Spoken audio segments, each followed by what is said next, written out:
Hey guys, in this video we're going to be checking out the awesome Dragonfly 110. This is a pretty unique looking quadcopter. It's a Y4 configuration and still quadcopter because it has 4 motors. The 2 motors in the back are stacked on top of each other instead of being spread apart like in the front ones here. And you have the top motor spinning in a clockwise direction and the bottom one spinning in a counterclockwise direction. Very unique design. This runs on 2S or 3S, and I ran mine on 3S. You can see here that the motors are very close together on the back here, and the arms are fairly flexible. So I did not use screws on the bottom motor here like I did on the top one. However, the press bit was fairly snug, so wasn't really expecting the prop to come off off the motor shaft. But if this does bend a lot, it does touch. You can see here I can actually get this to touch. But in flight, I didn't experience any issues or hear any problems, and I didn't see any damage from these 2 arms in the back touching each other. So it is kind of close, but I think in the end it's probably going to be okay. Now the motors on here are awesome branded 1105 7000 kV motors, and these are the same motors on the QAV 105 that I reviewed a while back.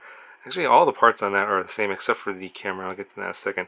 The flight controller, video transmitter board, and then the 4-in-1 10-amp ESC is the same as was on the previous model. This is actually a non-standard size board. It's not 20 by 20, it's a 20 by 30, I believe.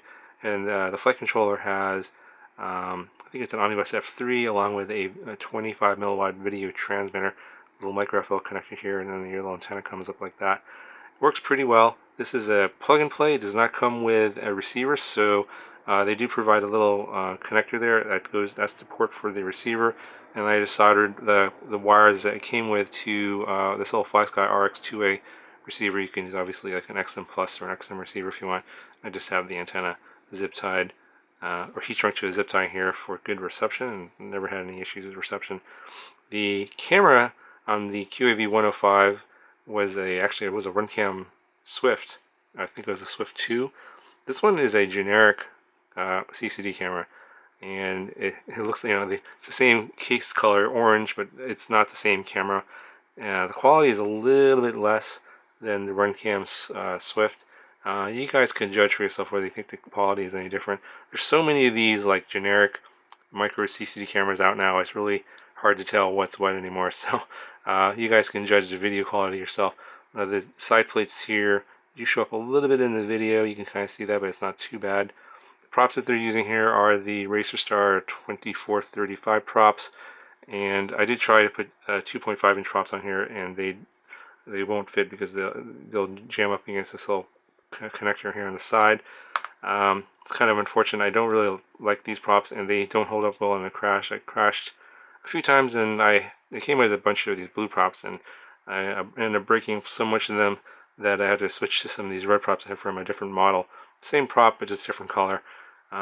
These props aren't very good. I'm kind of waiting for better 2.4-inch size props. I wish that they would have designed these frames to take a 2.5-inch, but this one doesn't seem to fit that, so it's kind of unfortunate.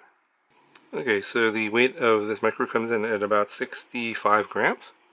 So at 65 grams, it's not super heavy and not super light. It's kind of average in the middle for a 2.4, 2.5-inch micro.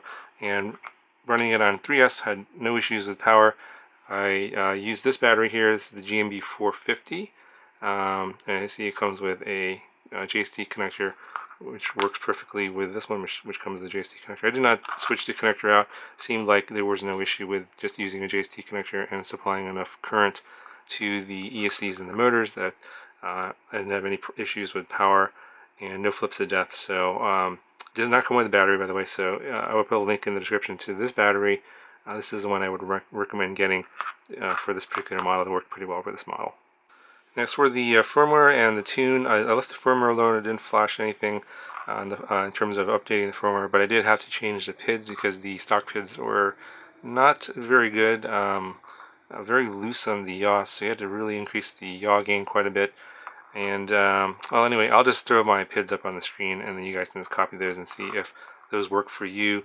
I tried the ones that Andy RC used, and when I put those gains in, they were too high for this particular model, even though it's the same model. So it's kind of interesting that people could have the exact same hardware and then the PIDs will cause vibrations.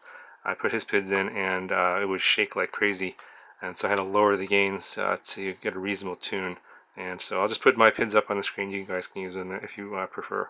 Anyway, guys, I'll go ahead and show you the flight demo. Let me know if you have any questions, and I'll talk to you guys in the next video.